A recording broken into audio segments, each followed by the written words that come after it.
now. Given the information provided in the scene, describe how Mr. Linnaeus' character changes the temperature of the scene. How does the scene feel before, during, and after Mr. Linnaeus' presence?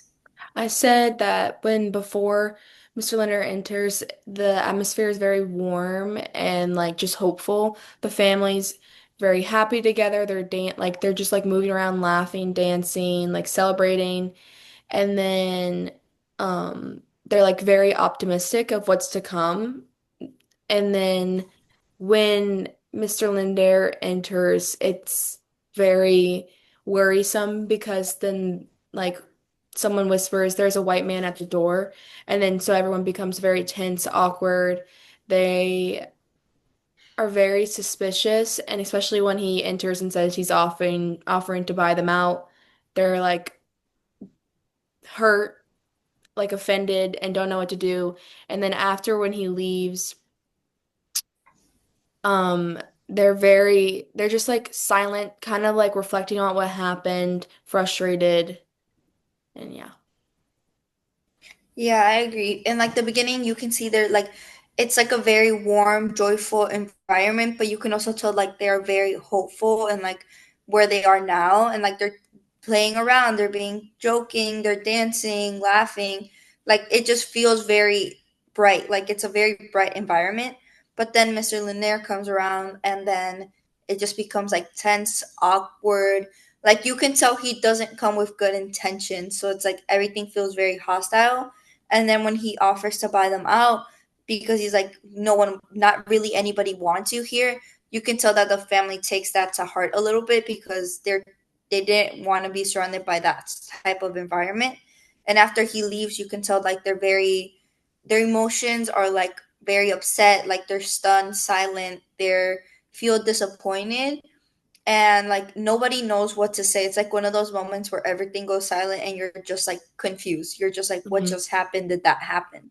So you can see that it's like more cold, more tense, and like the family just feels like their emotions were drained. Hmm. Yeah. And then the second question is discuss how the scene might reflect its historical context. You think that it remains prevalent today, no, relevant today. I said I feel like this scene does reflect like historical context, especially in the United States. Like around the 1950s, there was a lot of housing discrimination against minorities and things known as white only neighborhoods. White only a lot, but white only neighborhoods. Like it made it very difficult for minorities to move somewhere affordably and where it was safe for them.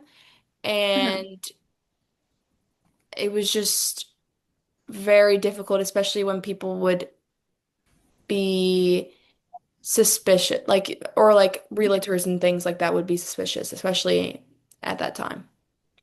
Yeah, I agree. Like, especially how this scene was like in the 1950s, it was there wasn't a lot of laws preventing like this form of like discrimination and racism. So it was legal for a lot of white areas, like white only areas, to want to push like black families away.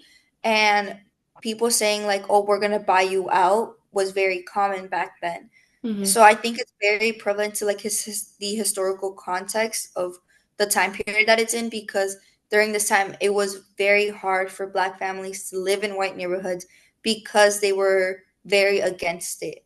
Hmm. Yeah.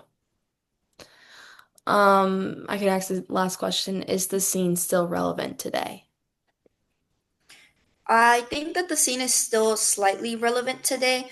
I agree that there is still like a lot of racism that happens, especially as now it's like multiple different forms of neighborhoods, and a lot of real estate companies tend to like sugarcoat their words in a way. Hmm. Like we said, it's a lot of more of a polite racism. They're Hmm. trying to hide what they're saying so they don't appear racist.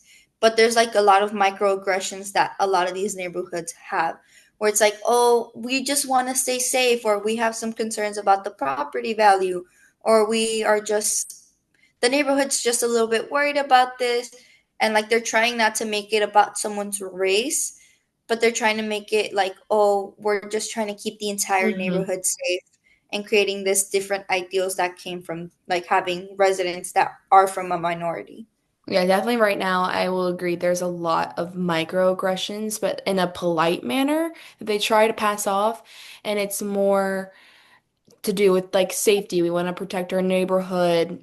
Like these are the standards like within our area, our community. And definitely like it's affecting a lot of like safe housing and like just economic growth for any area. So I definitely do agree. It's relevant today. All right. Well, I'm just gonna end it.